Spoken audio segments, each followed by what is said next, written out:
come in and keep hitting the numbers, but for now, we will throw it back to you guys. All right, Ben, thanks very much. UWM Professor Mordecai Lee offers his unique perspective every election night. Taking notes there feverishly there. I know you're keeping a close eye. Tell me what you're doing just now and tell me what you make of these numbers so far. I'm trying to do the math, and I'm not very good at poker, but I think the phrase an inside straight, Romney needs an inside straight. In other words, he needs to pick up all the contested states that haven't been called His yet. paths are dwindling. Right. Jeff Stone, Representative Jeff Stone, in our newsroom tonight saying, hey, look, we're not conceding the state just yet, still crunching the numbers. Are Republicans right to think that way, or do you think this race was called for Baldwin and Obama, and are you comfortable with those? I'm comfortable with those calls. Now, it's clear that Fox News was out ahead of some of the other national networks in terms of calling the Baldwin race, but there is a consensus about Wisconsin going for Obama. And I think it's understandable that Jeff would say, hey, let's wait until all the votes are in.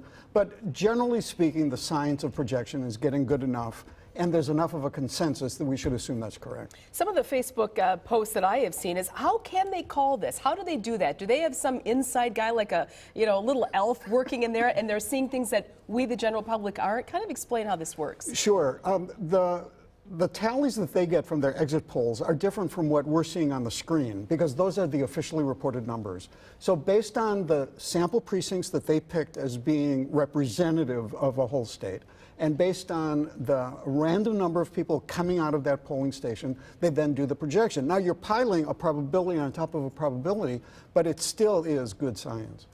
What does this say about a state that overwhelmingly took a controversial Republican governor and said, you're going to stay here, we want you in this job, and then just a few months later, perhaps went Democrat for president, as it usually does, and sent Tammy Baldwin to the Senate. That night in June of the recall election, you wouldn't have put any money on Tammy Baldwin, would you? No, this is amazing, and this is a kind of only in Wisconsin story. But Ted, I think you've really described the headline story, and that's that how is it that Wisconsin in June went for Scott Walker, and today it went for Obama and Baldwin? And I think the answer is that we're so tightly separated that a couple thousand votes of people deciding to vote or to not vote, or a couple thousand votes of people who literally are persuadable, swing the state.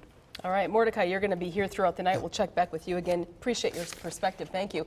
Of course, the other huge race we are watching, as we mentioned, is the U.S. Senate race, the famous Tammy versus Tommy, as it's become known, the Democratic Congresswoman and the former Republican governor. Here are the results so far. Now, remember, this race has been called by Fox News for Tammy Baldwin, which is, interesting, because if you look with 38% reporting, Tommy Thompson with a slight lead there. But again, this race has been called. We have